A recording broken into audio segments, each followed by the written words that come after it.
जब sodium atom था, मैंने क्या बताया, जिस हर एलिमेंट का एक ही सिंगल फंडा ये रहता है कि जब वो नॉर्मल एटॉमिक फॉर्म में है तो उसके अंदर जितने प्रोटॉन्स होते हैं उतने इलेक्ट्रॉन्स होते हैं। सोडियम का एटॉमिक नंबर अगर 11 है तो उसके पास 11 प्रोटॉन्स है और 11 इलेक्ट्रॉन्स भी है। Hey guys, welcome back, this is Sanjeev Pandey, आप देख रहे हो एड्यूहैप। और आज हम बात करने वाले हैं नाइन्थ साइंस का एक और बहुत ही फंडामेंटल, बहुत ही इंपॉर्टेंट चैप्टर जिसका नाम है एटम्स एंड मॉलिक्यूल्स। देखो, इस नाइन्थ की केमिस्ट्री में ना पहले दो चैप्टर जो ना थोड़ा सा मतलब एकदम बेसिक लेवल की केमिस्ट्री है, लेकिन अब आप जो थर्ड और फोर्थ चैप्टर से बात करते हो यानी एटम्स एंड मॉलिक्यूल्स, इसके बाद में स्ट्रक्चर ऑफ एटम, ये दोनों चैप्टर बहुत ही ज्यादा इंपॉर्टेंट है। ठीक है, क्यों इंपॉर्टेंट बोल रहा हूँ, क्योंकि ये अगर आपने ढंग से पढ़ा तो टेंथ की केमिस्ट्री आपको अच्छे से अलाइन होगी, आप टेंथ की केमिस्ट्री इजीली समझ पाओगे। और उसके बाद की यानी आगे की जर्नी भी साइंस के डिपार्टमेंट में आपको बहुत हेल्प होगा जब आप इस चैप्टर को अच्छे से कर लेते हो। ठीक है, तो बहुत ही ध्यान से इस चैप्टर को देखना है, पढ़ना है। So let's start with the flow. Yes, तो स्टार्ट करने से पहले मैं बता दूं कि भाई जो भी ये हम नोट्स यहाँ पर बनाएंगे या जो भी हम लिखते हुए जो ये स्लाइड क्रिएट होगी, ये सब कुछ आपको हमारे एड्यूहैप की ऐप पर मिल जाएगा। ठीक है, आप फ्री स्टडी मटेरियल में जाके उसको चेक कर सकते हो और उसको आप डाउनलोड कर सकते हो। ठीक है, और ये ऐप आपको प्ले स्टोर पर मिल जाएगा, तो you can definitely download the app and have this notes का एक्सेस। आगे बढ़ते हैं और एक और बात बता दूं भाई कि हमारे ऐप पर एक बहुत ही super affordable and quality education के लिए आपको डेली लाइव क्लासेस की एक बैच है जिसका नाम है अभ्यास बैच।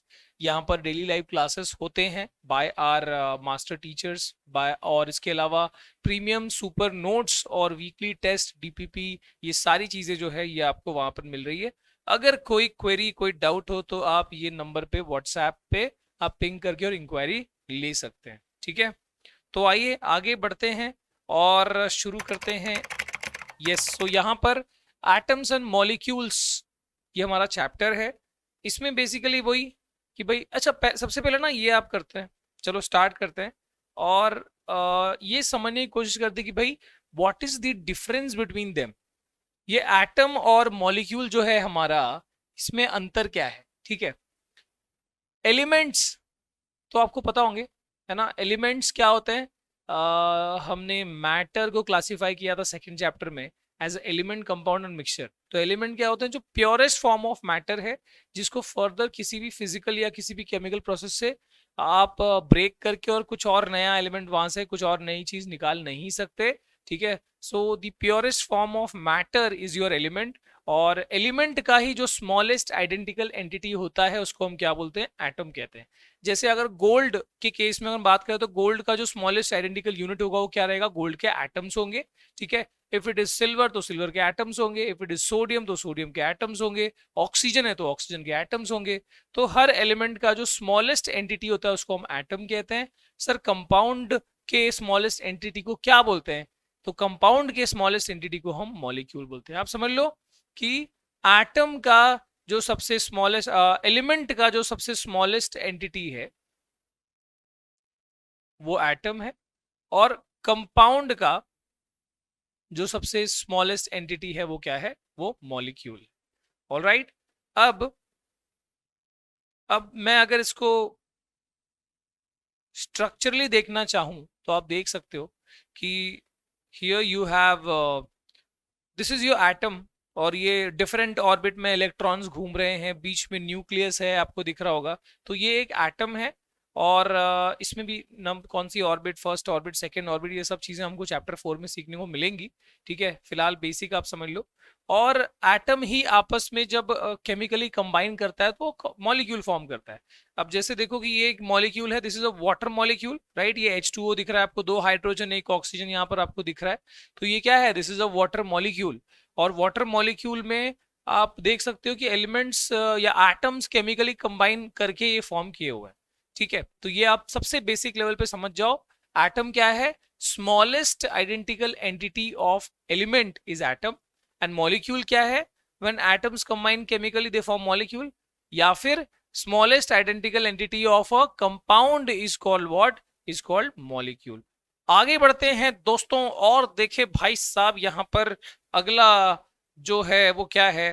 तो यहाँ पर केमिकल रिएक्शन जो होते हैं, जैसे एटम जिससे कंबाइन होके जिस प्रोसेस से मॉलिक्यूल बनाता है, वो जो रिएक्शंस होते हैं, है ना, तो उसको उसके बारे में कुछ लॉज हैं जो केमिकल कॉम्बिनेशन के हैं, वो दिए गए थे बाय दिस टू साइंटिस्ट। तो ये कौन है? एंटोइने लेवॉइजर और जोसेफ प्राउस्ट। ये नाम याद रखें भाई। और इन्होंने, इन दोनों ने, है ना, वो जो law of conservation of mass और लॉ ऑफ कांस्टेंट प्रोपोर्शन या लॉ ऑफ डेफिनेट प्रोपोर्शन वो दिया था। ओके, क्या है उन लॉज के अंदर वो अपन देखेंगे। So they laid the foundation of chemical sciences by establishing two important laws of chemical combination. क्या क्या है भाई? पहला है law of conservation of mass, ठीक है, law of conservation of mass और लॉ ऑफ कांस्टेंट प्रोपोर्शन। ठीक है, नाम से ही समझ में आ रहा है, लॉ ऑफ कंजर्वेशन ऑफ मास। अच्छा, ये दोनों क्या हैं? लॉज ऑफ केमिकल कॉम्बिनेशन में दो आते हैं, याद रखो, गिवन बाय लेवॉइजर एंड प्राउस्ट। ठीक है, law of conservation of mass and law of constant proportion. तो लेट्स सी पहला हम लॉ ऑफ कंजर्वेशन ऑफ मास को यहां पर समझ लेते हैं। तो आइए स्टार्ट करते हैं। क्या दिया है? It states that mass can neither be created nor be destroyed in a chemical reaction. जब भी कोई रिएक्शन होता है, जब भी कोई केमिकल रिएक्शन होता है, तो कोई भी मास मतलब क्या? कोई भी पार्टिकल कहो या कोई भी मैटर कहो, आप मैटर भी लिख सकते हो मास की जगह पर, है ना। ना तो कोई क्रिएट हो रहा है यहाँ पर, कोई एक्स्ट्रा चीज क्रिएट हो रही है, ना कोई एक्स्ट्रा मास यहाँ पर डिस्ट्रॉय हो रहा है। मतलब ऐसे कभी नहीं होगा कि जब आप कोई केमिकल रिएक्शन ले रहे हो, आपने ए और बी, जैसे समझ लो फॉर एग्जांपल ए और बी ऐसे दो हमने चीजों को आपस में रिएक्ट कराया, इनको हम रिएक्टेंट्स कहते हैं। तो ये दो रिएक्टेंट्स लिए मान लो, और ये फाइनली फॉर्म कर रहे हैं सी प्लस डी, या मान लो सी, सिर्फ एक ही चीज फॉर्म हो रही। तो what you will find is कि अगर आपने ये मान लो 1 किलो लिया या 2 किलो, जितना भी कंज्यूम हो, फॉर एग्जाम्पल ये दोनों मिला के जितना कंज्यूम हुआ था वो था 2.2 kg। ठीक है, ए और बी मिला के कितना कंज्यूम हुआ रिएक्शन बनने होने के लिए? 2.2 kg। तो आपका जो प्रोडक्ट बनेगा ना, जो चीज नया फॉर्म हुआ ना, उसका हमेशा मास कितना रहेगा? अलग नहीं होगा। यानी 2.2 से कम भी नहीं होगा, 2.2 से ज्यादा भी नहीं होगा, it will be exactly 2.2 kg। मतलब मैं क्या कह सकता हूं? Mass of total reactants is always equal to mass of products. यही अपना law of conservation of mass, इतना सिंपल है। सो इसलिए कहा गया है कि किसी भी केमिकल प्रोसेस में या केमिकल रिएक्शन में मास ना तो बनता है ना, ना तो क्रिएट हुआ नया, और ना ही कुछ डिस्ट्रॉय हुआ। जितना आपने लिया था उतना फाइनली प्रोड्यूस हुआ है। ठीक है, so this means that during a chemical reaction the sum of conservation the sum of masses of reactants and products remains unchanged, है ना। और जैसे कि मैंने आपको बताया a plus b for example giving c plus d, तो यहाँ पर mass of reactant is always equal to what? reactant का जो mass है वो प्रोडक्ट के मास के हमेशा बराबर होगा। बस इतना याद रखो, this is law of conservation of मास, खत्म। ठीक है, तो लेवॉइजर और प्राउस द्वारा ये पहला जो लॉ है ये हो गया। और दूसरा कौन सा था? लॉ ऑफ डेफिनाइट प्रोपोर्शन या law of constant proportion. So what is law of constant proportion या law of definite proportion? Let's see. ठीक है, तो इसमें क्या बोला गया है? It states that in a chemical reaction, किसी भी केमिकल रिएक्शन के अंदर, the elements are always present in definite proportion by mass. In a chemical reaction elements are always proportion in constant proportion by मास। ठीक है, मतलब किसी भी chemical substance, chemical substance का मतलब क्या हुआ? यहां पर स्पेसिफाई किया जा रहा है कंपाउंड के बारे में। तो यहां पर केमिकल सब्सटेंस मतलब क्या? यहां पर कंपाउंड की बात हो रही है, कि जब भी आप किसी कंपाउंड की बात करते हो तो हर बार, हमने पढ़ा ना एक मिक्सचर और कंपाउंड में डिफरेंस भी है, कि यहाँ पर फिक्स प्रपोर्शन में एलिमेंट्स प्रेजेंट होते हैं, बस वही है लॉ ऑफ कांस्टेंट प्रपोर्शन। तो जैसे कि आप यहाँ पर देख सकते हो कि दो हाइड्रोजन का एटम और एक ऑक्सीजन का एटम जब मिलता है तो H2O बनाता है ना। यानी दो हाइड्रोजन एक ऑक्सीजन मिला तो H2O बनाया।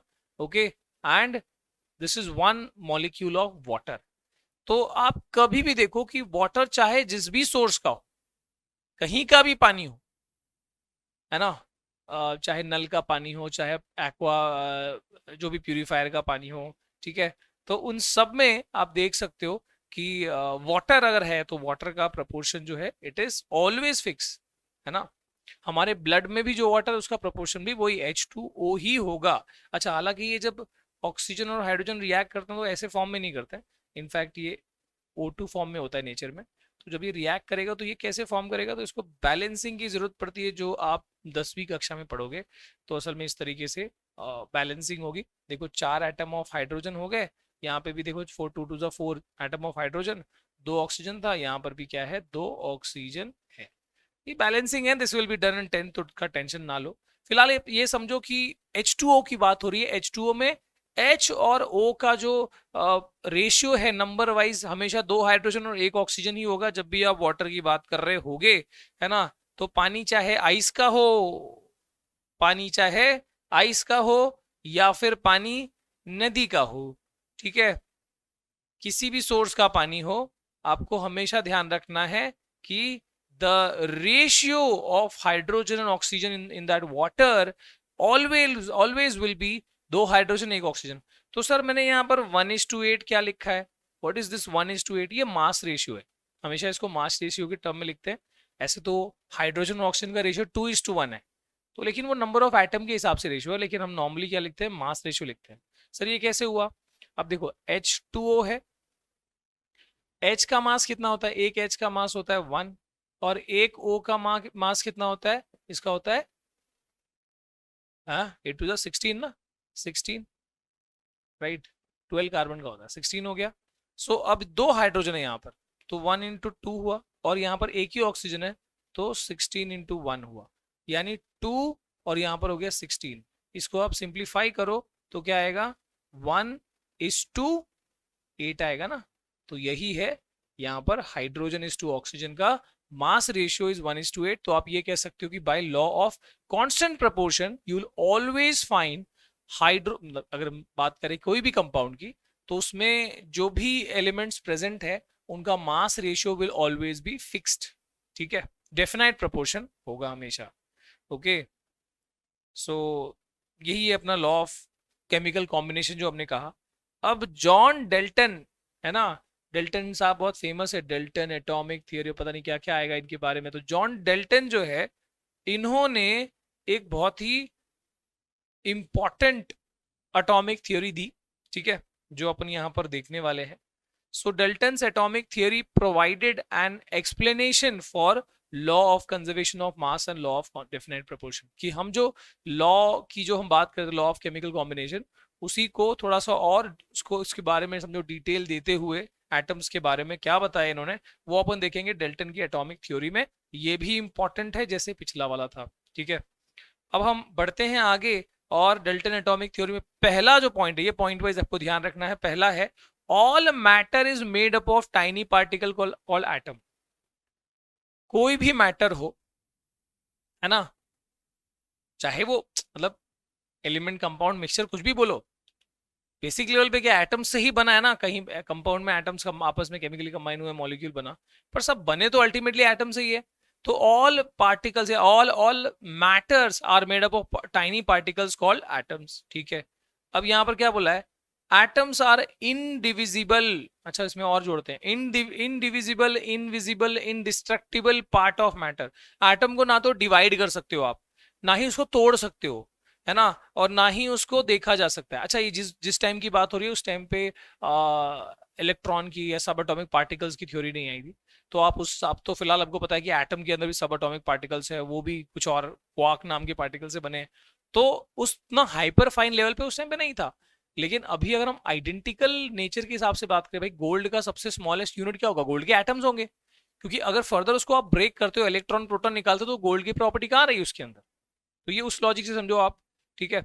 सो पहला क्या बताया है, हर चीज जो है टाइनी पार्टिकल एटम से बनी है, और एटम जो है इनविजिबल है, can not be created not be destroyed. ना तो उसको आप क्रिएट कर सकते हो, ये गोल्ड का एटम बन गया, ये सिल्वर का एटम बन गया, ऐसे नहीं होगा। और इसके अलावा what is the third point, atoms of given element are identical in mass and chemical properties. अब फॉर एग्जाम्पल, मान लो मैं यहाँ पे बोलता हूँ कि ये गोल्ड का एटम है, तो इसमें जितने भी गोल्ड का सपोज पीस है, तो इसमें जितने भी एटम्स होंगे वो सब गोल्ड के एटम्स होंगे। अब इन सभी, अगर ये गोल्ड के एटम्स है, तो इनकी केमिकल प्रॉपर्टीज भी आपस में सेम है, और इनका मासेस भी सेम होगा। ठीक है, तो यहाँ पे वही बोला है कि atom of any given element, कोई भी अगर तुम्हारे पास एक पर्टिकुलर एलिमेंट है तो उसका जो जितने भी उसके एटम्स होंगे उनका केमिकल प्रॉपर्टीज, उनका मास दोनों ही क्या रहेगा, आइडेंटिकल होगा। आगे बढ़ते हैं, atoms of different elements have different masses and chemical properties. Different element का मैटर जो है, एटम जो होगा, यानी कि एक आपने गोल्ड का एटम लिया और एक सिल्वर का एटम लिया, या एक गोल्ड का एटम लिया एक ऑक्सीजन का एटम लिया, क्या वो एक जैसे होंगे केमिकल प्रॉपर्टी और मास में? नहीं, ऑब्वियसली दोनों अलग अलग एलिमेंट्स के हैं।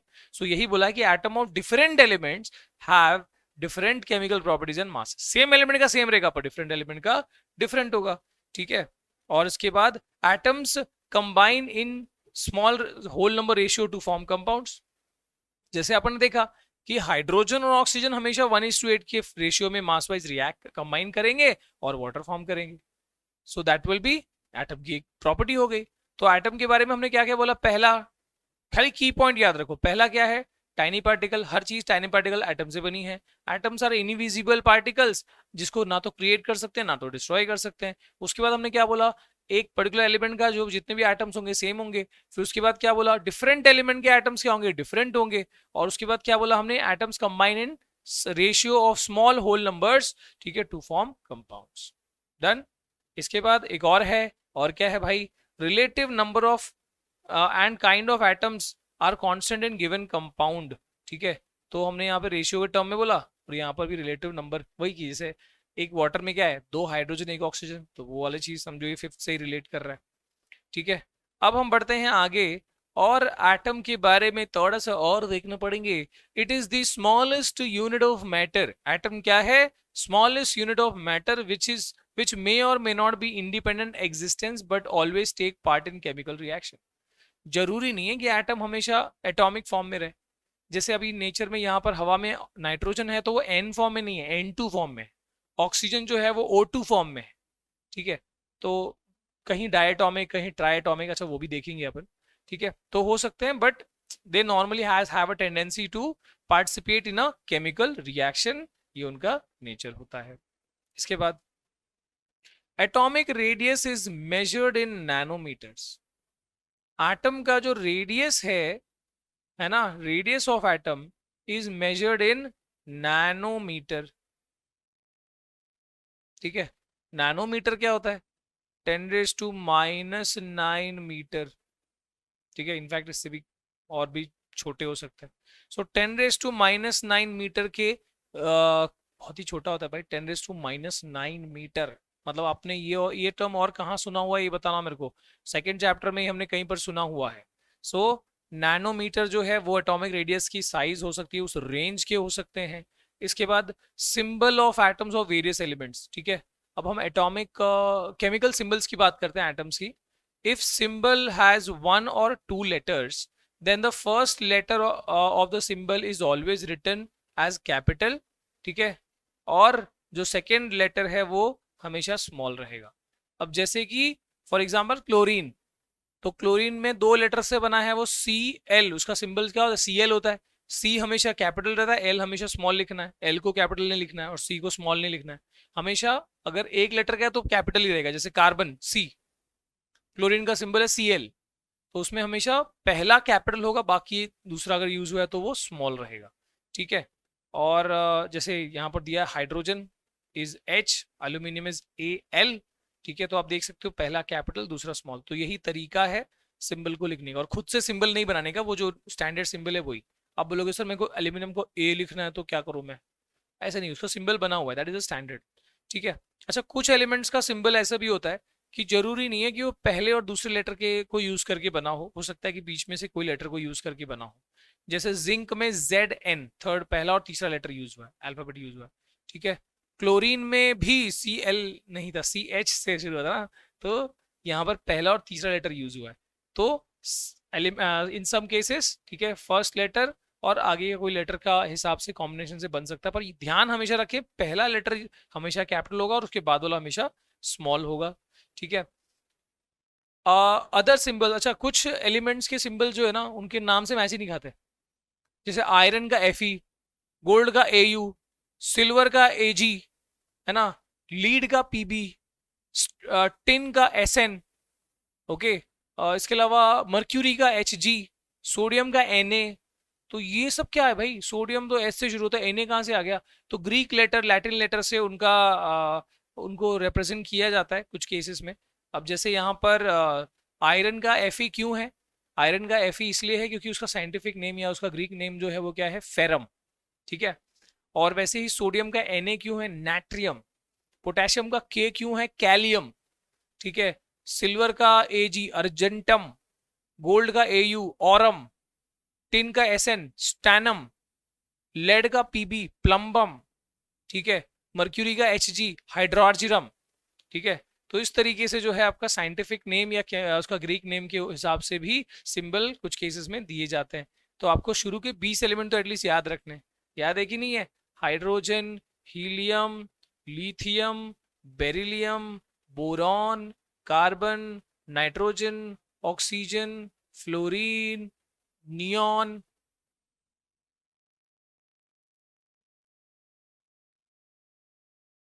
Fluorine, neon, sodium, magnesium, aluminium, silicon, phosphorus, sulphur, chlorine, argon, potassium and calcium.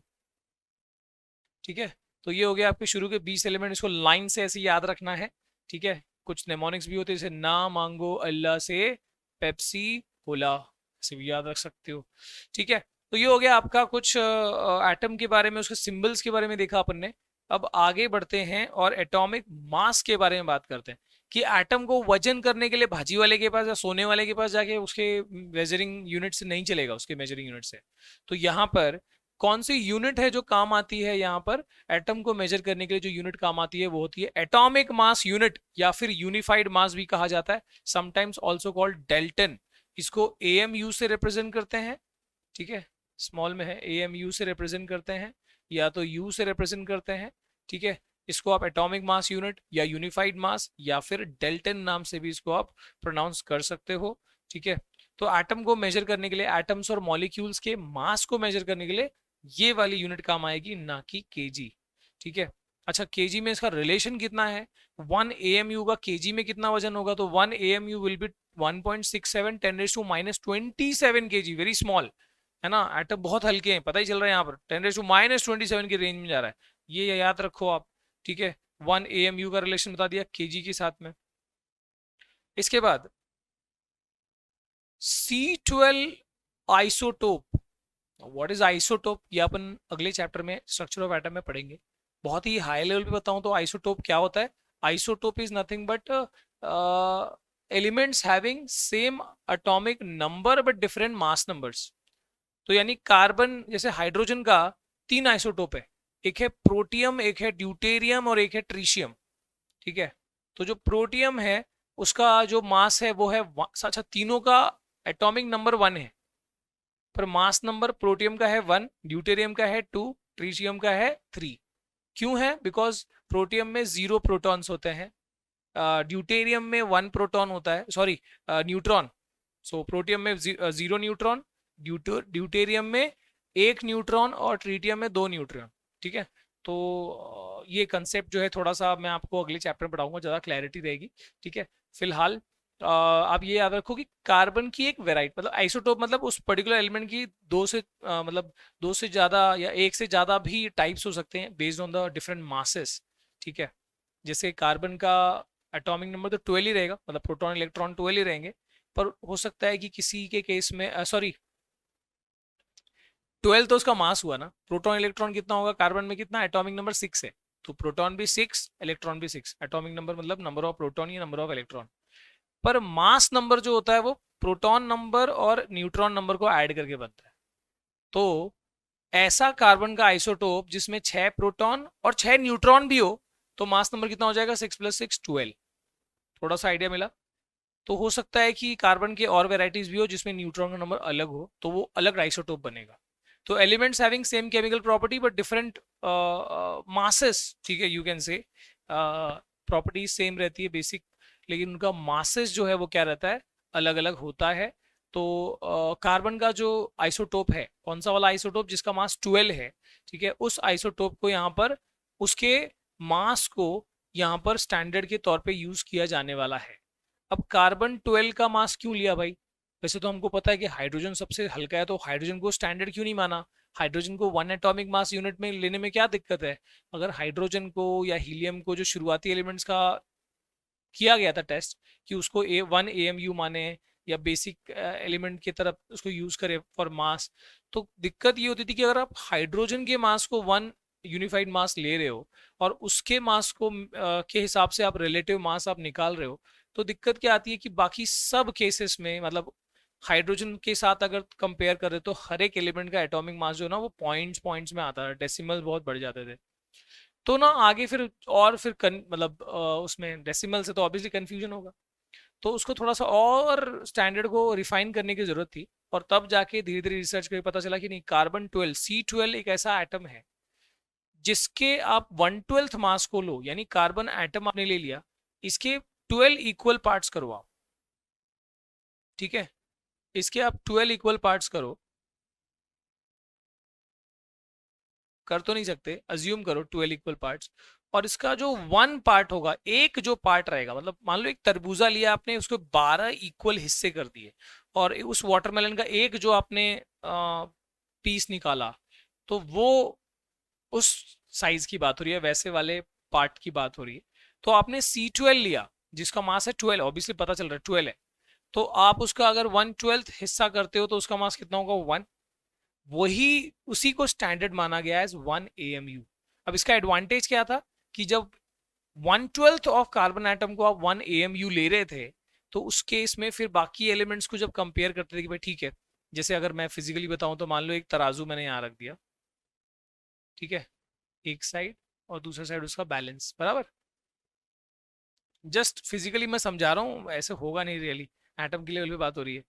तो मान लो अगर मैंने यहाँ पर वो C12 का फॉर एग्जांपल मैंने नाइट्रोजन का एटम यहाँ रखा, और C12 के मैंने वो पीसेस रखना शुरू किए, जो हमने 12 इक्वल पार्ट्स किए वो रखना शुरू किए, और ये नाइट्रोजन एटम है। तो क्या हो रहा था कि एग्जैक्टली 14 नाइट्रोजन के एटम रखने, मतलब एग्जैक्टली 14 पीसेस जब आप रखते थे किसका, आपके कार्बन के 1/12 का, 1/12 हिस्से का 14 पीसेस जब आप यहाँ पे रखोगे तो एग्जैक्टली नाइट्रोजन जो है वो बैलेंस होता था। मतलब यहाँ पर डेसिमल जो है, किसी बहुत रेयरली हमको डेसिमल मिल रहा था देखने को, तो इतना सटीक था ये जो आपका 1/12 ऑफ C12 एटम का जो मास था, तो उसी को स्टैंडर्ड माना गया as 1 AMU।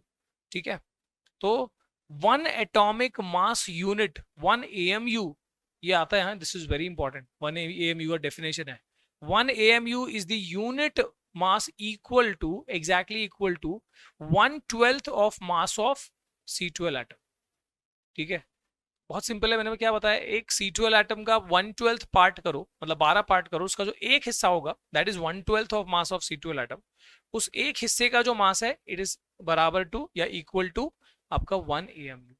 So it is very simple, 1 AMU is the mass equivalent to 1/12 of mass of C12 atom. C12 क्यों बोल रहा हूँ? कार्बन जिसका मास 12, वो वाला आइसोटोप, राइट। तो ये आपका हो गया 1 AMU का कॉन्सेप्ट। अब इसी से जितने भी एलिमेंट्स हैं उनका रिलेटिव मास है वो निकाला गया। जैसे हाइड्रोजन का मास जो है वो 1 यूनिफाइड मास आ रहा है, उसी के कंपैरिजन से 1/12 वाले C12 से कंपैरिजन से।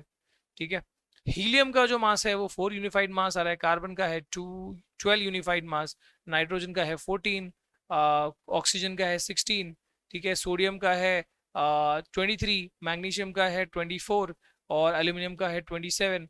तो आप इस तरीके से, ठीक है, कैल्शियम का है, पोटेशियम का है 39, कैल्शियम का है 40। तो इस तरीके से यहाँ पर जो भी एलिमेंट्स है उनका atomic masses, relative atomic masses या मासेस जो है वो फाइंड आउट किया गया। अब बात आगे बढ़ती है, एटम से थोड़ा सा आगे जाते हैं, अब हम मॉलिक्यूल की बात करते हैं। सो मॉलिक्यूल क्या है, जैसे मैंने बताया था, it is defined as the smallest particle, smallest identical particle या smallest identical entity of compound, and it is capable of independent existence, shows all properties of substance। तो मॉलिक्यूल के बारे में क्या बताया, जैसे अभी एक कंपाउंड लेते हैं वाटर, तो वाटर का जो स्मॉलेस्ट एंटिटी है वो वाटर का मॉलिक्यूल है, जो उसकी प्रॉपर्टी कैरी करता है, इसलिए बोला यहाँ पर property same as a substance. उस सब्सटेंस की प्रॉपर्टी भी होनी चाहिए, नहीं तो आप बोलोगे एक इलेक्ट्रॉन निकाल के इसमें ये वाटर का इलेक्ट्रॉन है, कोई इलेक्ट्रॉन इलेक्ट्रॉन है, सबका सेम ही रहेगा।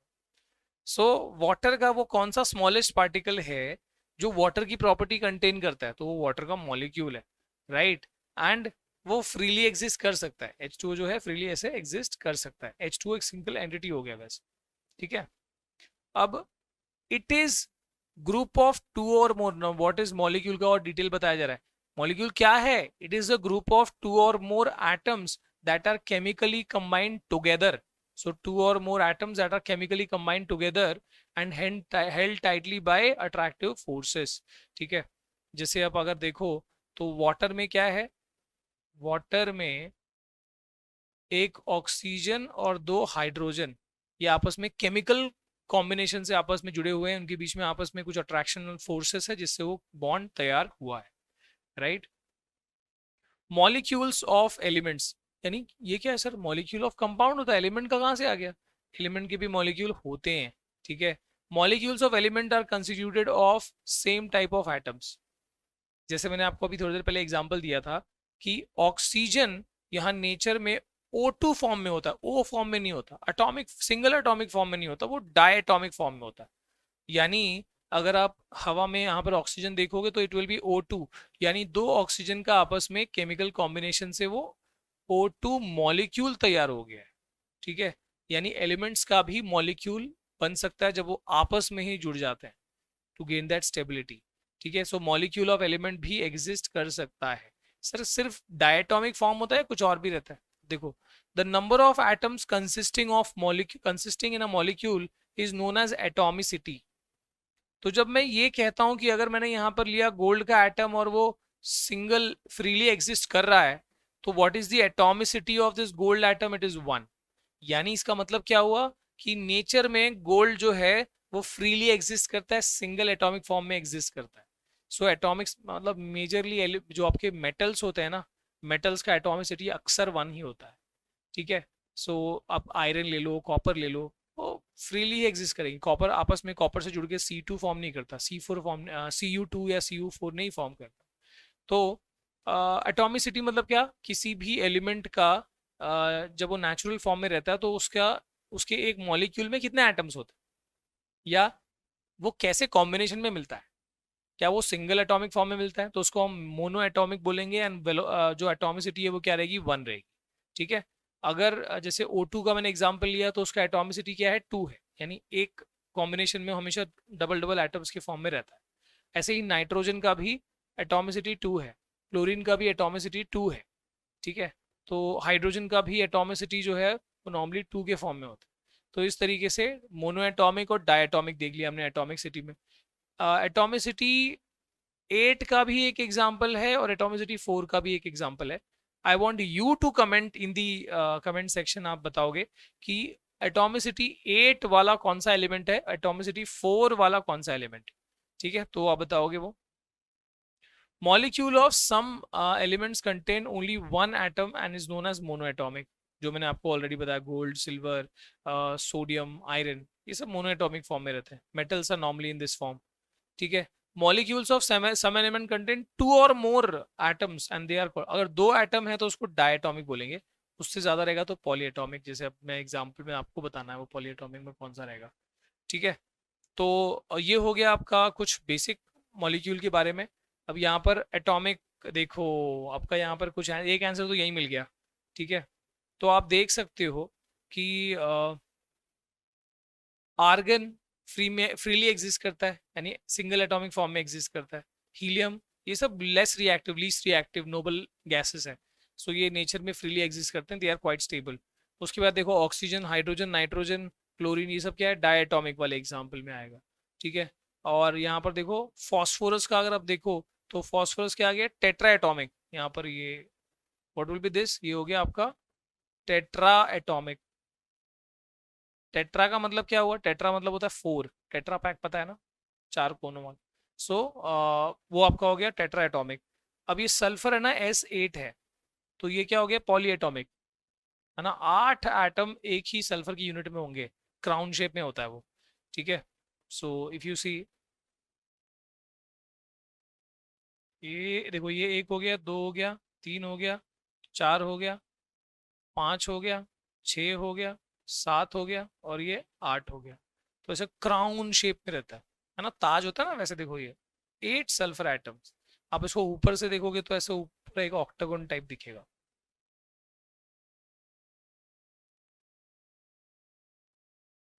ठीक है, ये ऐसे बॉन्डेड फॉर्म में आपको दिखेगा। सोडियम भी देखो, मेटल का एग्जांपल में सोडियम, आयरन, ये सब क्या है, मोनो एटॉमिक फॉर्म में है। तो ये जाना जरूरी इसलिए, जब आप 10th में केमिकल रिएक्शन पढ़ोगे तो वहां पर आपको सिर्फ ये दिया होगा कि हाँ, sodium reacts with water to form sodium hydroxide and hydrogen. तो आपको वर्ड से उसका मतलब मॉलिक्यूल फॉर्म में ये कौन से फॉर्म में एग्जिस्ट करता है वो आपको उसका एलिमेंटल स्टेज पता होना चाहिए। सोडियम जो है वो Na फॉर्म में रहता है। यही आपको जब ऐसा बोला है कि hydrogen react with water oxygen to form water, तो आपको पता होना चाहिए हाइड्रोजन H फॉर्म में नहीं होता है, H2 फॉर्म में होता है। जैसे मैंने आपको बताया था स्टार्ट में, ऑक्सीजन O फॉर्म में नहीं होता, O2 फॉर्म में होता है। So that you need to understand. ठीक है, ये बात आपको समझनी होगी। और आगे चलते हैं आगे की दुनिया में। सो ऑलरेडी मैंने आपको एग्जांपल दे दिया हुआ ये। Let's see molecules of element atoms of different element join together to form molecules of compound. This is molecule of compound, हाँ। ठीक है, एलिमेंट का हो गया। सो हमने एलिमेंट का ऑलरेडी देखा, कंपाउंड का यहाँ बात हो रहा है। तो molecule of compound is water, H2O, दो डिफरेंट एलिमेंट्स है यहाँ पर, हाइड्रोजन भी है, ऑक्सीजन भी है, इट इज फॉर्मिंग वाटर। ठीक है, ammonia is NH3, carbon dioxide is CO2, carbon monoxide is CO, hydrogen peroxide is H2O2, right. तो आप देख सकते हो कि यहाँ पर एक से ज़्यादा एलिमेंट्स जब आपस में कंबाइन कर रहे हैं, they are also forming such compounds. इनका मास रेशियोज भी दिया है, आप भी निकाल सकते हो। जैसे मैंने आपको हाइड्रोजन ऑक्सीजन का निकाला था, हाइड्रोजन का मास 1 है, ऑक्सीजन का 16 है। दो हाइड्रोजन इसलिए 2, ऑक्सीजन एक है तो 16। सो 2:16 इज 1:8। तो सिंपलेस्ट फॉर्म में उसका मास रेशियो लिखा हुआ है। और नंबर रेशियो भी यहाँ पर एटॉमिक नंबर, मतलब जैसे अभी वाटर में 2 हाइड्रोजन है, एक ऑक्सीजन, 2:1 एटॉमिक नंबर के हिसाब से भी आपको दिया हुआ है। ठीक है, आगे चलते हैं।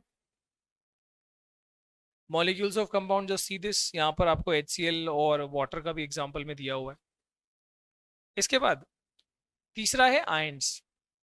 एलिमेंट्स का देखा हमने, कंपाउंड्स का देखा, अभी आयंस की बात करते हैं। आयन फॉर्म में यानी ग्रुप भी प्रेजेंट हो सकता है। Compounds compose of metals and non metals contain charge species, ठीक है, आर नोन एज आयंस। अब जैसे सोडियम में से अगर एक इलेक्ट्रॉन निकाल दिया जाए, 281 इसका इलेक्ट्रॉनिक कॉन्फ़िगरेशन है, पहले ऑर्बिट में 2 इलेक्ट्रॉन, दूसरे में 8 इलेक्ट्रॉन, तीसरे में 1 electron. To become chemically stable वो 1 इलेक्ट्रॉन लूज करता है और वो Na+ ये आयन फॉर्म में आ जाता है।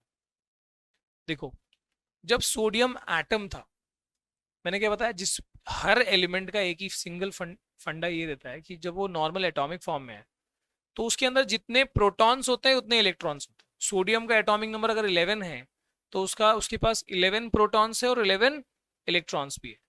अब 11 इलेक्ट्रॉन 11 प्रोटॉन यानी प्लस इलेक्ट्रॉन का है माइनस ना, तो -11 और प्रोटॉन का प्लस चार्ज होता है, +11। सो क्योंकि किसी भी एटम में या क्योंकि किसी भी एलिमेंट के एटम में जितने इलेक्ट्रॉन होते हैं उतने ही प्रोटॉन होते हैं, इसलिए एटम जो है वो इलेक्ट्रिकली न्यूट्रल होता है। पर क्या होगा कि अगर वो इलेक्ट्रॉन लूज करे, अगर वो इलेक्ट्रॉन लूज करेगा यानी माइनस को कम करता जाएगा तो उतना वो पॉजिटिव होता जाएगा। अगर वो बाहर से माइनस मंगा रहा है, इलेक्ट्रॉन गेन कर रहा है, तो नेगेटिव चार्ज आएगा। सोडियम ने 1 इलेक्ट्रॉन लूज किया तो +1 आया। मैग्नीशियम 282 है तो 2 इलेक्ट्रॉन लूज करता है to lose its last orbit, यानी वो जो 2 इलेक्ट्रॉन लास्ट ऑर्बिट के वो लूज किया तो Mg2- आएगा। एल्यूमिनियम में 3 लूज होता है, 283 है, सो 3 माइनस माइनस बोल रहा हूँ मैं, इलेक्ट्रॉन लूज किया तो प्लस है ना, तो सोडियम 1 लूज किया तो 1+ आएगा। मैग्नीशियम का आएगा 2+ क्योंकि 2 लूज करता है। एल्यूमिनियम का आएगा 3+ क्योंकि 3 लूज करता है। ऐसे ही क्लोरीन जो है वो 287 है, ऑक्टेट पूरा करने के लिए 1 इलेक्ट्रॉन और मंगाएगा वो, तो 288 बनेगा। इलेक्ट्रॉन मंगाया इसलिए माइनस चार्ज बढ़ गया तो Cl- आ जाएगा। ऐसी ऑक्सीजन 2,6 है, ऑक्टेट पूरा करने के लिए 8 चाहिए, 2 इलेक्ट्रॉन मंगाएगा, 2 इलेक्ट्रॉन मंगाया तो 2- चार्ज आ गया। ऐसे ही सल्फर में 2 मंगाता है, 2- चार्ज आता है।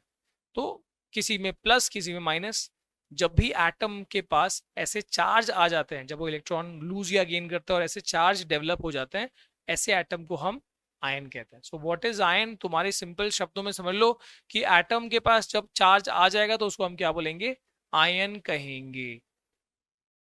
ठीक है, sometimes also called radicals, specially group of atoms के केस में जब वो चार्ज रहता है उसको रेडिकल्स भी कहा जाता है। So an ion is charge particle and can be negatively and positively charge. मैंने जैसे एग्जांपल बताया, Cl माइनस, Na प्लस, ये सब क्या है? आयन है। Sodium ion, chlorine ion.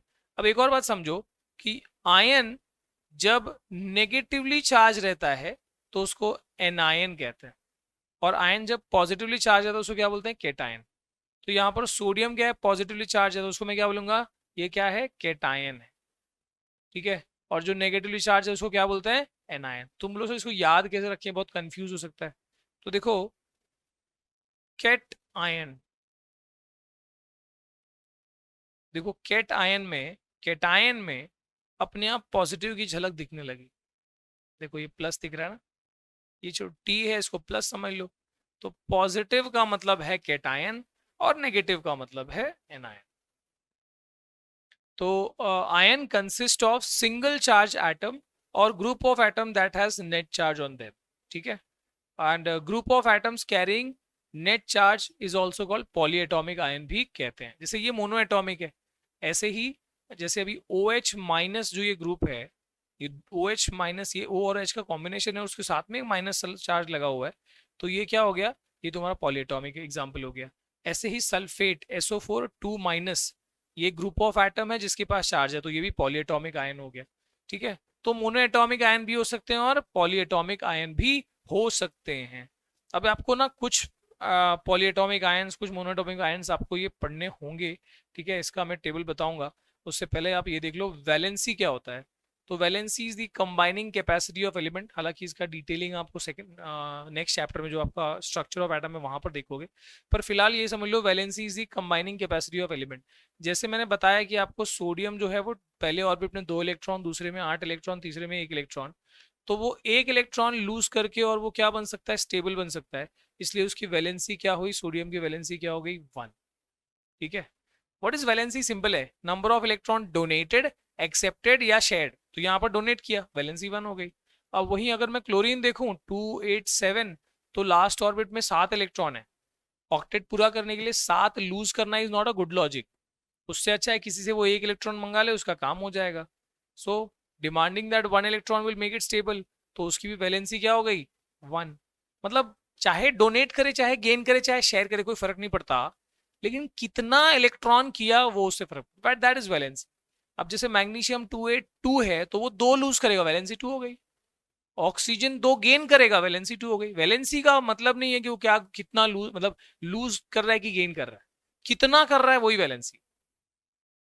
ठीक है, तो आप ये समझ लो, किसी लास्ट ऑर्बिट में 1 इलेक्ट्रॉन है तो वो उसका वैलेंसी 1 होगी, 1 लूज करेगा। लास्ट ऑर्बिट में 2 इलेक्ट्रॉन है तो वैलेंसी 2 होगी क्योंकि 2 लूज करेगा। लास्ट ऑर्बिट में 3 इलेक्ट्रॉन है तो वैलेंसी 3 हो गई, 3 लूज करेगा। लास्ट ऑर्बिट में 4 इलेक्ट्रॉन है, ठीक है, तो वो चाहे लूज करे चाहे गेन करे, valency will be 4। Last orbit में 5 इलेक्ट्रॉन है, तो अब क्या होगा? 5 इलेक्ट्रॉन है, या तो 5 लूज कर या तो 3 मंगा ले, तेरा 8 पूरा हो जाएगा, ऑक्टेट पूरा हो जाएगा। तो इजी इज टू ब्रिंग दो 3 electron, so the valency is 3। Last orbit में 6 इलेक्ट्रॉन है ऑलरेडी, तो बस 2 ही चाहिए, वैलेंसी इज 2। लास्ट ऑर्बिट में 7 इलेक्ट्रॉन है, एक ही चाहिए, वैलेंसी इज 1। लास्ट ऑर्बिट में 8 इलेक्ट्रॉन है, कुछ नहीं चाहिए, it's already stable, valency is 0। So that is valency. Valency is the combining capacity of elements. ये इसका technical definition है. Valency can be used to find out how the atom or element will combine with atom, है ना? तो यानी कौन कितना react करने की कैपेसिटी रखता है, यानी किसकी रिएक्टिविटी क्या होगी किसी एलिमेंट की, that will depend on it's valency. Valency जितना कम होगा, मतलब 0 होगा तो बिल्कुल ही स्टेबल है, तब तो रिएक्टिविटी कुछ नहीं है। पर अगर मतलब 1 2 3, एक की वैलेंसी है 1, एक की वैलेंसी है 2, एक की वैलेंसी है 3, तो ऐसे केस में ज्यादा रिएक्टिव कौन है? जिसका 1 है। सो वैलेंसी जितना स्मॉल रहेगा उतना ज्यादा रिएक्टिव रहेगा, एक्सेप्ट 0, 0 वाला स्टेबल है। ठीक है, तो अगर तुमसे बोला जाए कि भाई ये है सोडियम 281, ये है मैग्नीशियम 282, ये है aluminium 283, which is more stable, या स्टेबल नहीं, विच इज मोर रिएक्टिव। आप पहले तो यहाँ इनकी वैलेंसी लिख दो और उस हिसाब से बताओ कि इन तीनों में सबसे ज्यादा रिएक्टिव कौन है, वो आप यहाँ पर नीचे कमेंट करके बताओगे। आगे बढ़ते हैं, केमिकल फॉर्मूलाज की बात कर लेते हैं। केमिकल फॉर्मूला बनाने के लिए आपको वो आयंस, मोनोएटॉमिक, पॉलीएटॉमिक के कुछ एग्जांपल जो बेसिक वाले वो आपको लर्न करने होंगे। तो दिस इज योर चार्ट, ये इसको चार्ट जाना, ठीक है। मतलब ये आपको इमीडिएटली 9th में तो काम आएगा ही, इमीडिएटली 10th में काम आ जाएगा, पहले ही चैप्टर में आएगा। और देखो, आगे जाके मेहनत करने से अच्छा होता है कि आप इसको अभी पढ़ लो, ऐसा पढ़ लो कि आपको ये दिमाग में फिट हो जाए। इसके बाद अपन इससे फॉर्मूला बनाने की टेक्निक भी सीखेंगे कि कैसे मॉलिक्यूल का फॉर्मूला बनाया जाता है, ठीक है। तो आप जैसे देखो यहाँ पर सोडियम, ये सब मोनोवैलेंट में आ रहे हैं, मोनोवैलेंट कैटायन में। तो सोडियम, पोटेशियम, सिल्वर, कॉपर 1, ये सब आपके प्लस वाले कैटेगरी में आ रहे हैं, Na plus, K plus, Ag plus, Cu plus. तो ये सब प्लस मतलब +1, ठीक है, मोनो एटॉमिक हो गया। सो मोनो एटॉमिक कैटायन है ये, ठीक है। अब 2 वाले में देखो, जिसकी वैलेंसी 2 है, तो मैग्नीशियम, कैल्शियम, जिंक, ठीक है, आयरन, कॉपर, ये सब। देखो अब यहाँ पर कॉपर 1 अलग था, कॉपर 2 अलग है, ये वेरिएबल वैलेंसी होता है कुछ मेटल्स के केस में। सो अभी फिलहाल इतना डिटेल में नहीं पढ़ना। एक से ज़्यादा वैलेंसी वाले मेटल्स भी होते हैं, वो ये वेरिएबल एलिमेंट्स, ठीक है। तो ये Cu2, Ca2, है ना, Cu2 plus, Ca2 plus, Mg2 plus, Zn2 plus, सब डायटोमिक वाले आ गए। सॉरी, डायटोमिक नहीं, जिसकी वैलेंसी 2 है। एल्यूमिनियम, आयरन, एल्यूमिनियम 3 वैलेंसी है, आयरन की देखो, आयरन थर्ड मतलब 3 वैलेंसी है, ओके। इसके बाद हाइड्रोजन का H प्लस, ये आपके इसी कैटेगरी में आ जाता है, कैटायन वाले में। अच्छा, हाइड्रोजन H माइनस वाले कैटेगरी में भी आता है, तो उस टाइम पे फिर वो आपका एनायन बन जाता है। हाइड्राइड, क्लोराइड, ब्रोमाइड, आयोडाइड, ये सब आपका क्या आ गया, नेगेटिव वाले मास या मोनो वैलेंसी वाले जो एनायंस हो गए, वो है। Oxide is O2 minus, sulphide is S2 minus, nitride देखो यहाँ पर N3 माइनस। फिर पॉलीएटॉमिक का भी एग्जांपल है, अमोनियम का है NH4 प्लस, हाइड्रोक्साइड का है OH माइनस, नाइट्रेट का है NO3 माइनस, ओके। इसके बाद देखो आपका हाइड्रोजन कार्बोनेट, हाइड्रोजन कार्बोनेट को बाइकार्बोनेट भी बोलते हैं समटाइम्स, कार्बन जैसे calcium bicarbonate, potassium bicarbonate, sodium bicarbonate. So bicarbonate या हाइड्रोजन कार्बोनेट, उसका जो ग्रुप है उसका फॉर्मूला क्या है, HCO3 माइनस, ये भी 1 माइनस में आ रहा है। फिर एक होता है सिर्फ कार्बोनेट, जैसे सोडियम कार्बोनेट, कैल्शियम कार्बोनेट, तो उस केस में क्या होता है, CO3 2 माइनस, ये उसका चार्ज है। Sulphite is SO3 2 minus, sulphate is SO4 2 minus, phosphate is PO4 3 minus. तो आप इतना ध्यान रखो, काफी है। इसके अलावा इस कैटेगरी में आप 2 और नाम याद रख सकते हो, बेरियम हो गया और लीड हो गया, ये भी 2 प्लस वाली कैटेगरी में आते हैं, ठीक है। ध्यान रख लो, बेरियम और लीड जो है आपका 2 प्लस वाला कैटेगरी में आता है। इसके अलावा Hg भी, मर्क्यूरी भी आपका 2 प्लस वाला कैटेगरी में, ठीक है। तो ये हो गया आपका, इतना ये ध्यान रख लो अच्छे से, क्योंकि अब सीधा इससे फॉर्मूला बनेगा। मैं आपको इसको हाउ टू मेक फॉर्मूला जो है ना, मैं डायरेक्टली पहले यहाँ पे आपको बता दूं। सीधा ये मेथड याद रखो, ये इधर से जाएगा इधर और ये इधर से जाएगा इधर, बस ये याद रखो, ठीक है।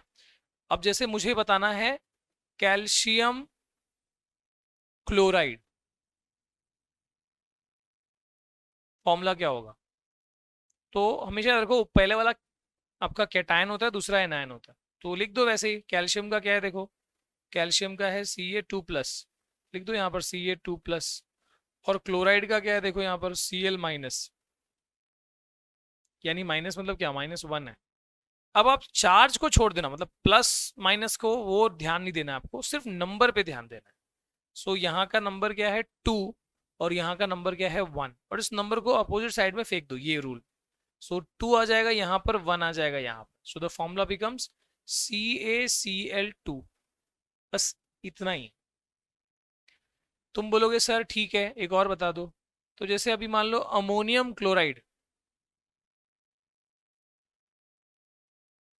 अमोनियम क्लोराइड, तो अमोनियम का है NH4 प्लस, क्लोराइड का है Cl माइनस। अब ये भी 1 है, यहाँ भी 1 है, ये 1 इधर जाएगा, ये 1 इधर जाएगा, क्या बन गया NH4Cl, राइट। सर कुछ और बता दो, इसमें तो सिंपल है ये, ठीक है। अच्छा, अभी आप देखो कैल्शियम ऑक्साइड, कैल्शियम का है Ca2 प्लस और ऑक्साइड का है O2 माइनस। जब भी ऐसा आपका होगा ना, तो आपको क्या करना है, आपको ये सिंप्लीफाई करना है, 2 1 जा 2, 2 1 जा 2, ये 1 इधर आया, ये 1 इधर आया, फॉर्मूला क्या बन गया CaO। इसलिए कैल्शियम ऑक्साइड का फॉर्मूला क्या हो गया आपका, CaO होता है। भले ही यहाँ 2 प्लस है, यहाँ 2 माइनस है, वो सिंप्लीफाई हो जाएगा, 2 1 जा 2 1, सिंपल है, ठीक है। एल्यूमिनियम क्लोराइड या फिर एल्यूमिनियम ऑक्साइड का क्या होगा बताओ, एल्यूमिनियम ऑक्साइड का देख लो यहाँ पर, एल्यूमिनियम का होता है Al3 प्लस, आप देख सकते हो aluminium is 3 plus, Al3 plus और ऑक्साइड का है O2 माइनस, ये 3 इधर आ जाएगा, 2 यहाँ आ जाएगा, सो Al2O3, this is your aluminium oxide, ठीक है। अच्छा, यहाँ पर ना एक और आप ध्यान रखो कि कई बार ऐसे होता है ना कि ग्रुप आ जाते हैं, ठीक है, जैसे कि एल्यूमिनियम सल्फेट या फिर कैल्शियम हाइड्रोक्साइड या मैग्नीशियम हाइड्रोक्साइड, मान लो मैग्नीशियम हाइड्रोक्साइड, तो मैग्नीशियम का है Mg2 प्लस और हाइड्रोक्साइड का है OH minus, just check it, hydroxide का है OH माइनस और मैग्नीशियम का है Mg2 प्लस। अब ये इधर 1 है, 2 इधर आया, 1 इधर आ गया, तो देखो ये हो गया Mg1, ठीक है, लिखने की जरूरत नहीं है। पर ये 2 इधर आ रहा है, लेकिन 2 किसको जा रहा है, हाइड्रोजन के पास जा रहा है या दोनों के पास जा रहा है, O और H दोनों है ना, तो यहाँ पर 2 जो है दोनों को जा रहा है, तो इसके लिए यहाँ ब्रैकेट डालना जरूरी हो जाएगा, और इसलिए फिर यहाँ 2 लिखेंगे, है ना, क्योंकि वो 2 ऑक्सीजन के लिए भी अप्लाई हो रहा है, हाइड्रोजन के लिए भी, दोनों ग्रुप में थे एक साथ। सो इसके लिए इसका उसको प्रोनाउंस कैसे करेंगे, MgOH2 नहीं बोलेंगे, इसको बोलेंगे MgOH ट्वाइस, क्या बोलेंगे, MgOH ट्वाइस। अच्छा, एक तुमको एज अ होमवर्क करने या फिर कमेंट में आप बताओगे, अमोनियम या फिर एल्यूमिनियम सल्फेट,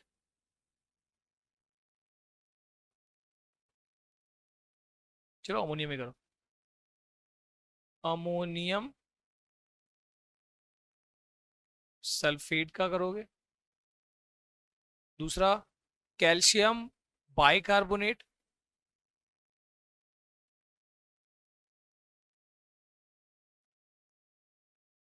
अभी के अभी आप कमेंट करके बता सकते हो, ठीक है।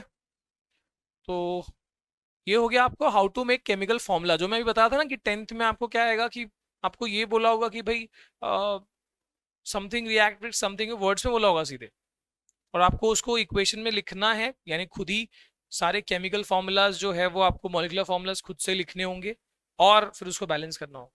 तो बैलेंसिंग तो आप 10 में सीख जाओगे, लेकिन ये केमिकल फॉर्मूला कैसे लिखा था ये आपको ये 9 में सिखाया जा रहा है, दिस इज वेरी इंपॉर्टेंट, ठीक है। ये आपको बोल रहे हैं कि हाँ जिंक क्लोराइड का फॉर्मूला होता है, now you know the basic formula.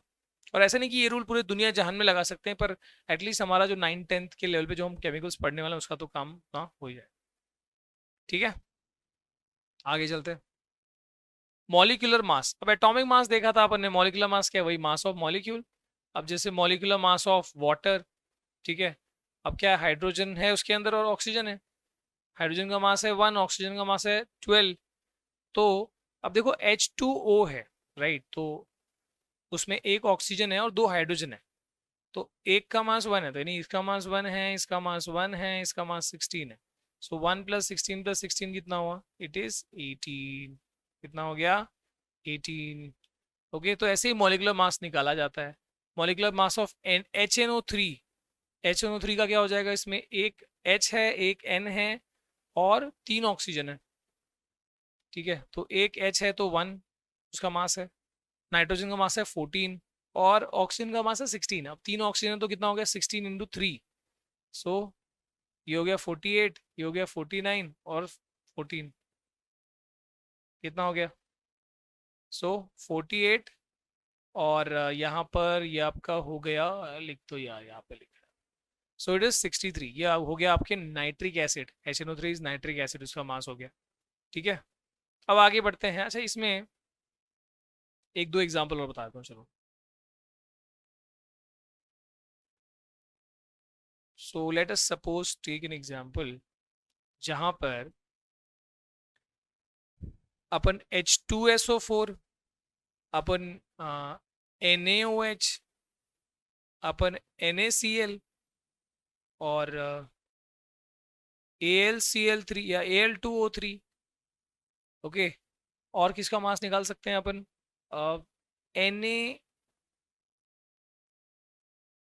NaHCO3, sodium hydrogen carbonate. तो इनका मासेस कैसे निकालना है? सिंपल है, हर एक का मास पता होना चाहिए। हाइड्रोजन का मास है 1, सो 1 × 2, क्योंकि 2 हाइड्रोजन है।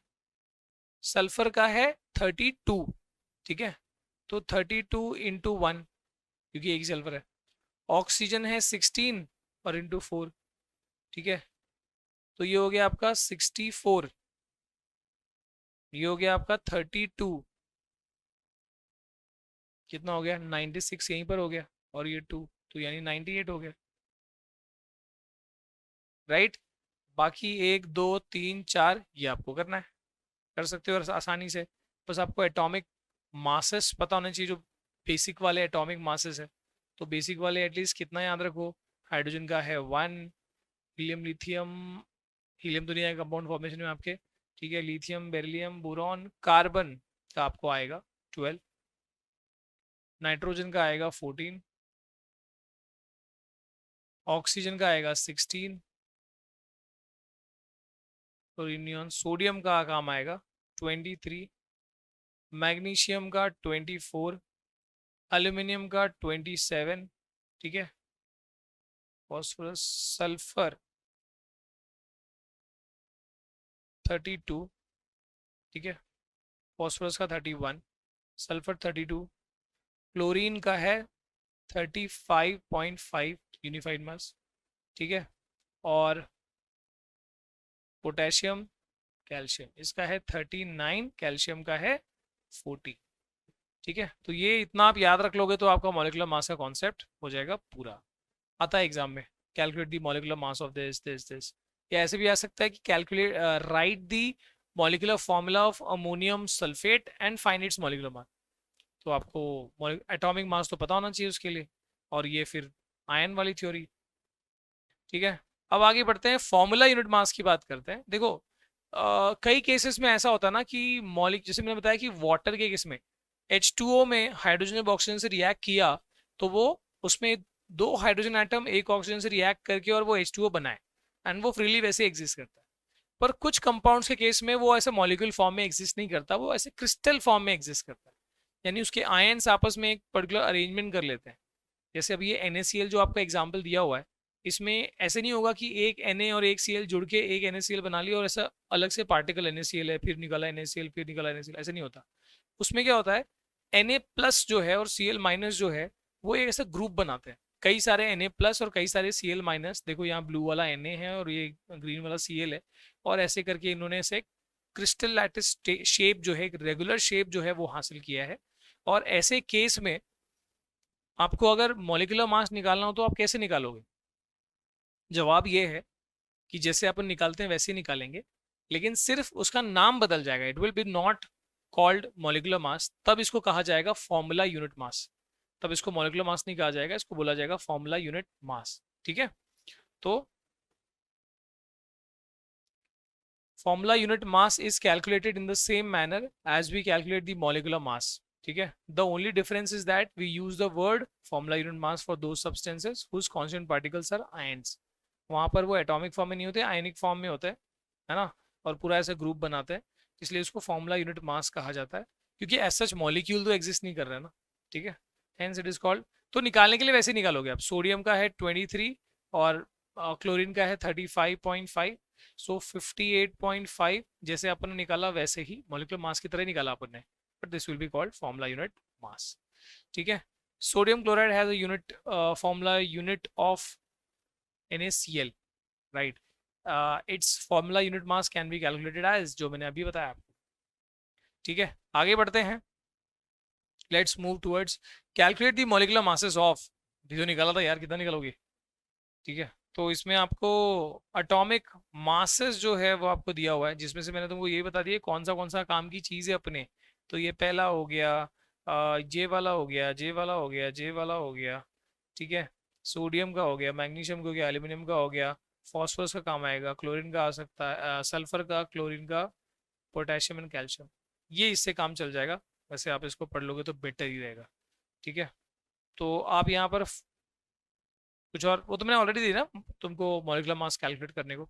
So let's do at there. अब हो गया एवोगैड्रो नंबर। भाई साहब, एवोगैड्रो नंबर क्या है, ये नाम ही बड़ा भयंकर लग रहा है, एवोगैड्रो। तो ये असल में एक साइंटिस्ट है। कोई भी इनको खबरदार कोई एलियन विलियन बना बहुत मार खाए। ठीक है, शक्ल थोड़ी सी, फोटो थोड़ा वैसा है, बाकी बंदा एकदम नेक है ना, नेक दिल का। सो एवोगैड्रो जो है, एमीडियो एवोगैड्रो, इन्होंने एक बड़ा ही मैजिकल नंबर इन्वेंट डिस्कवर किया। भाई कौन सा नंबर था ये? सो it is the Avogadro's number या एवोगैड्रोस कांस्टेंट, जिसको Na से रिप्रेजेंट करते हैं। उसकी वैल्यू कितनी होती है? उसकी वैल्यू होती है 6.022 इंटू 10⁻23। 6.022 इंटू 10⁻23, ये है एवोगैड्रो नंबर का, इस कांस्टेंट का जो वैल्यू है। सर इतना अजीब सा नंबर क्यों है? तो इसका तुमको पता लगेगा थोड़ी देर बाद, जब इसके मतलब इसके इंपॉर्टेंस को आप समझोगे। कि आप एक सिंपल सी बात समझो कि मेरे पास ये पानी की बोतल है, और मैं इसका वजन किया, एंड इफ आई नो कि भाई इसमें 36 ग्राम ऑफ वाटर है, या 50 ग्राम पानी है, जो भी है।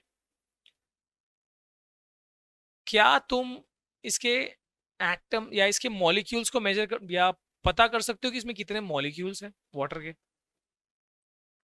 हम इस नंबर का, इस कॉन्सेप्ट का यूज करके, इस मोल कॉन्सेप्ट का जो भी आएगा हमारा, मोल कॉन्सेप्ट का यूज करके, इस खास नंबर का यूज करके, we can calculate the exact number of molecules present in. अगर प्योरिटी नहीं है तो निकाल सकते हो एग्जैक्ट नंबर ऑफ मॉलिक्यूल्स, इसमें से निकाल सकते हो वाटर कितने होंगे। तो ये मैजिक है इस मैजिकल नंबर का, तो इसको याद रख लो, 6.022 इंटू 10⁻23। ठीक है, एवोगैड्रोस नंबर या एवोगैड्रोस कांस्टेंट। तो 1 मोल ऑफ एनी एटम और मॉलिक्यूल और आयन कंटेन्स, एक मोल ऑफ एटम या मॉलिक्यूल या आयन कितना कंटेन करता है। तो मोल कॉन्सेप्ट यहां से आ गया। देखो, 1 पेयर का मतलब, एक जोड़ा मतलब कितना होता है? 2 होता है, 2 यूनिट्स होते हैं। 1 डजन ऑफ बनाना यानी 12 बनाना, 12 यूनिट्स होते हैं। वैसे ही 1 मोल का मतलब कितना होता है? तो 1 mole is this. Sir point में कैसे काउंट करेंगे अपन? असल में पॉइंट नहीं है ना, इन जीरो आप बढ़ाओगे तो ये 1 मोल का मतलब, इफ आई से 1 मोल ऑफ बनानास, कितने बनाना हो गए पता है तुमको? ये इतने हो गए। अब इसको थोड़ा सा इलेबोरेट करो तो कितना हो गया? 6022। देखो 3 जीरो तो मैंने यहाँ एडजस्ट कर लिए पॉइंट में, बाकी बचे 20।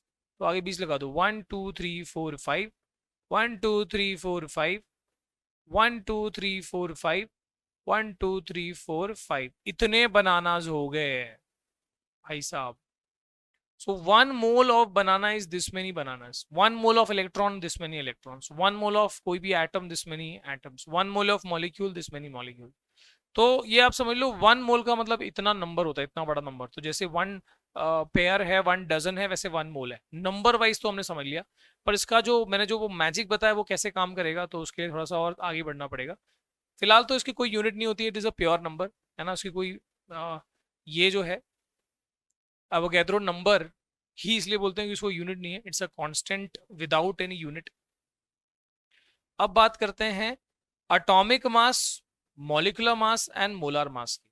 ठीक है, तो आप समझो कि जैसे अभी हाइड्रोजन का एटॉमिक मास है 1, we know all know that. Carbon का है 12, नाइट्रोजन का 14, ऑक्सीजन का 16, सोडियम का 23, मैग्नीशियम का 24, aluminium 27, phosphorus 31, sulphur is 32, chlorine is 35.5, potassium is 39, calcium is 40। ये एटॉमिक मास है, राइट। एटॉमिक मास है, एक एक एटम का मास है। अब अगर मैं ऐसे ही मॉलिक्यूल्स की बात करते हैं, कुछ मॉलिक्यूल्स की, तो जैसे मास of one molecule, molecular mass मतलब क्या होता है, मास of one molecule. For example H2O है ना, H2O जब बना तो उसका मास कितना आया निकाला अपन ने, 18 निकाला। ऐसे कार्बन डाइऑक्साइड का 40, कार्बन डाइऑक्साइड का 44 कैसे निकलेगा, कार्बन का होता है 12, ऑक्सीजन का होता है 16, तो CO2 मतलब कितना हो गया, एक C हो गया यानी एक 12 हो गया, और प्लस 2 ऑक्सीजन हो गया, सो 16 इंटू 2 कितना हो गया, 12 प्लस 32 दैट इज 44। तो कार्बन डाइऑक्साइड का 44 ये मॉलिक्यूलर मास है।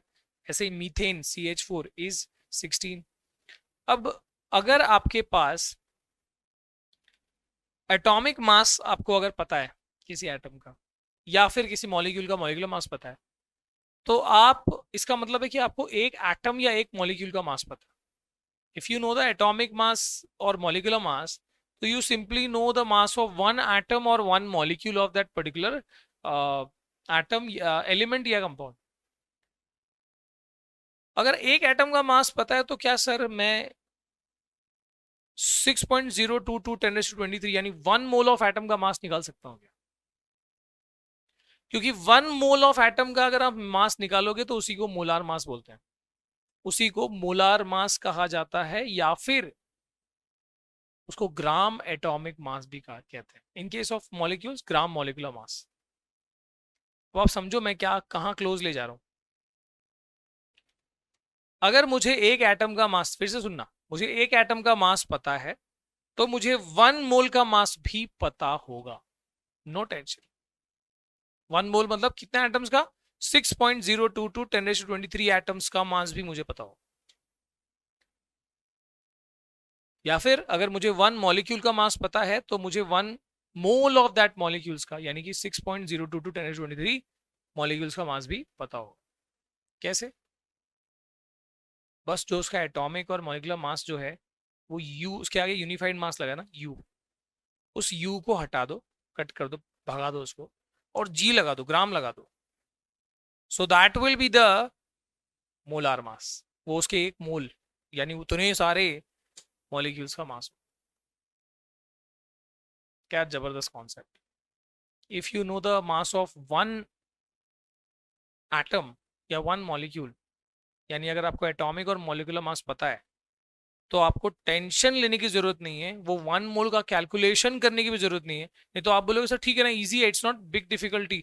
एक एटम का मास है, एक एक वाटर के मॉलिक्यूल का मास है 18 यूनिफाइड मास, तो 1 मोल का कितना हो जाएगा, तो आप इसको इंटू 6.022 इंटू 10⁻23 करोगे तो आ ही जाएगा। ठीक है, वो यूनिफाइड मास में आएगा।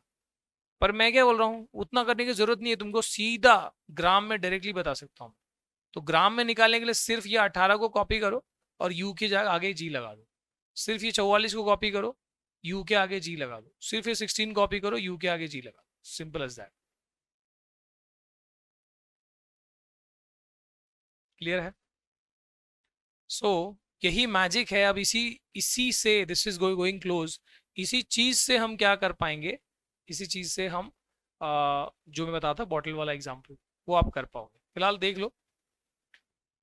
सो मोलार मास या फिर mass of 1 mole of any atom और मॉलिक्यूल या any chemical is nothing but, देखो इसका वन, हाइड्रोजन का 1 यूनिफाइड मास था, 1 मोल का मास कितना हो गया, 1 ग्राम हो गया।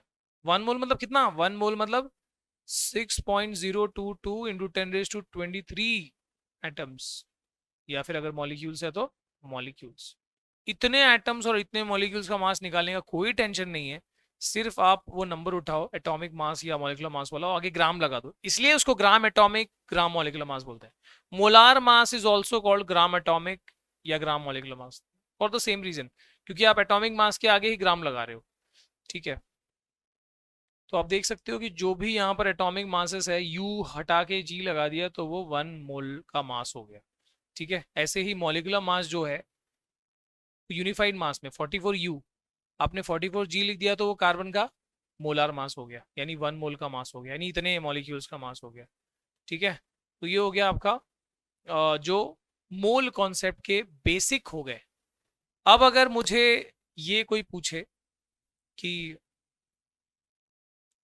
What is the mass of, यहीं पे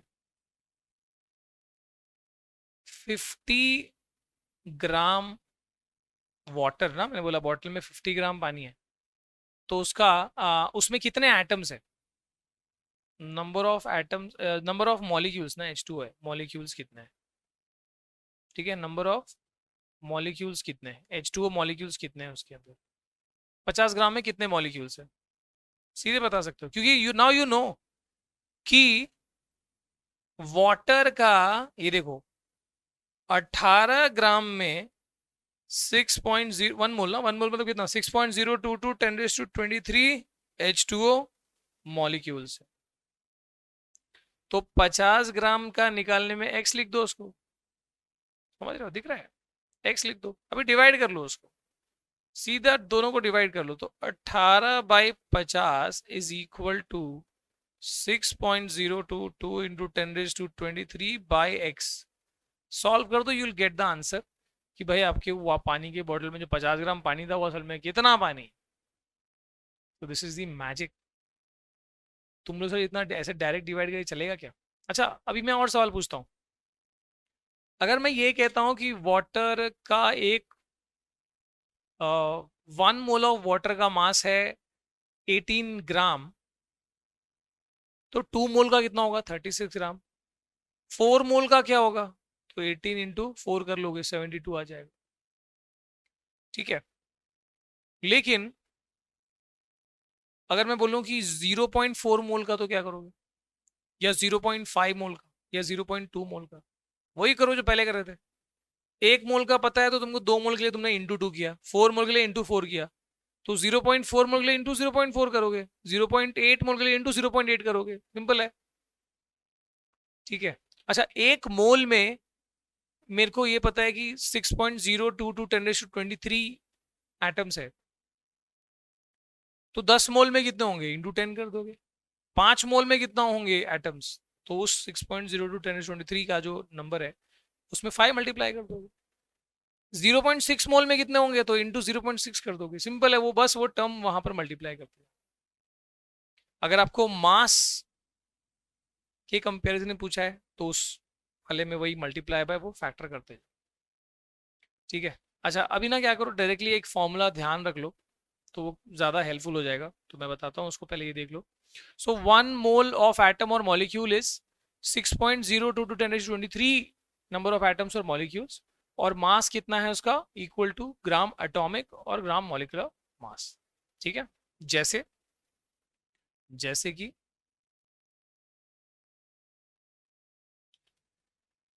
है ना, molar mass is called the gram atomic और मॉलिकुलर मास। अब देखो यहाँ पर 1 mole of carbon atoms, 1 mole of carbon atoms मतलब कितने कार्बन एटम्स है, 6.022 10⁻23 कार्बन एटम्स है, ठीक है। मास कितना हो जाएगा, अच्छा पहले नंबर देख लो सीधे।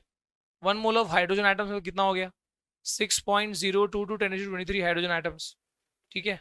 1 मोल ऑफ कोई भी पार्टिकल, कोई भी एटम या कोई भी मॉलिक्यूल, तो हमेशा वो नंबर सेम रहेगा, दैट इज 6.022 10⁻23 एटम्स या मॉलिक्यूल्स, राइट। तो कोई भी केमिकल लो आप, 1 मोल का मतलब इतने ही होंगे, यानी नंबर के टर्म में न्यूमेरिकली उसकी वैल्यू तो यही है, 1 मोल का मतलब इतने एटम्स या इतने मॉलिक्यूल्स, ठीक है। पर अगर आप मास के हिसाब से बात करो, मास वाइज अगर बात करो, तो कार्बन का एटॉमिक, सबका एटॉमिक मास लिख दो, कार्बन का एटॉमिक मास है 12 यूनिफाइड मास, हाइड्रोजन का एटॉमिक मास है 1 यूनिफाइड मास, ठीक है।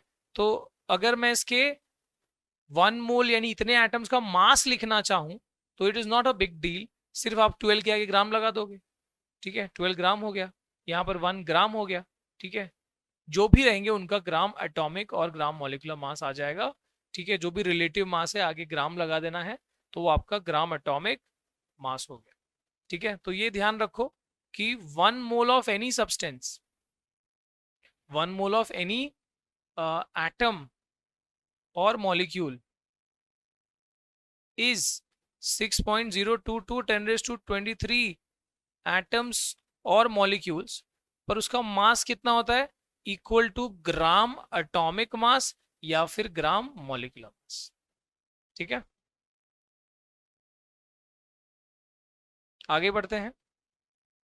मोल कॉन्सेप्ट के दो फॉर्मूलाज आपको याद रखने हैं, एक है नंबर ऑफ मोल निकालने वाला, ठीक है।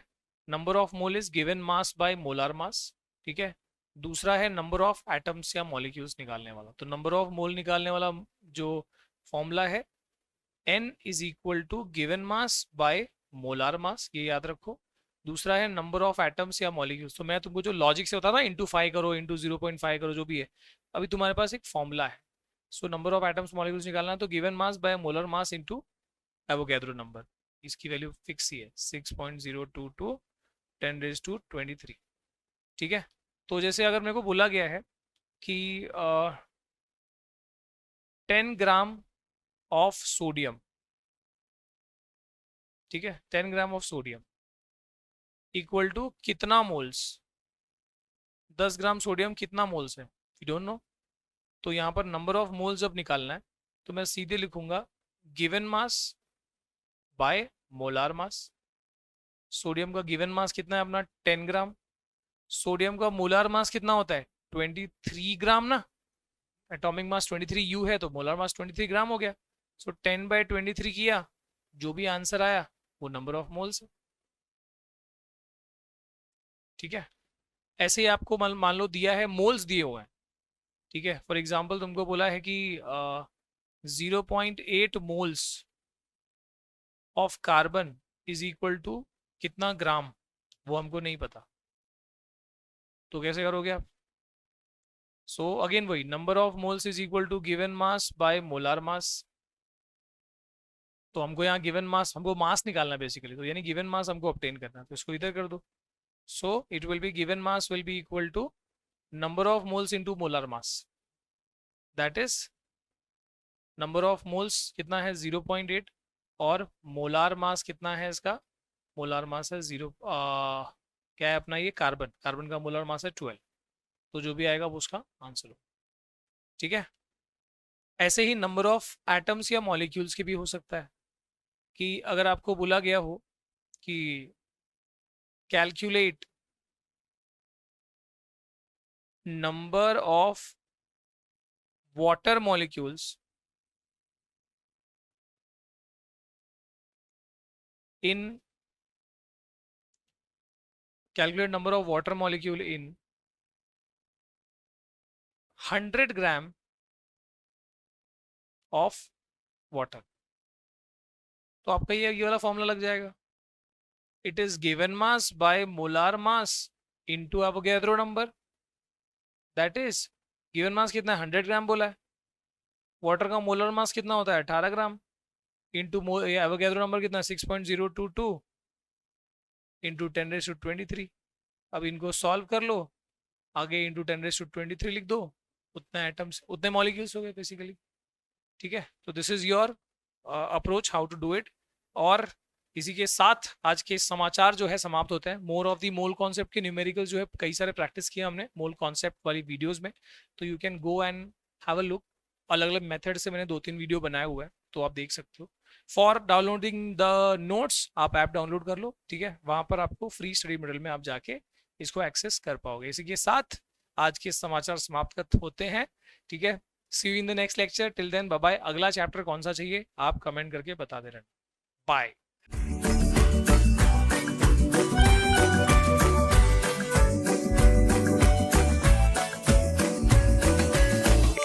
Download the app now.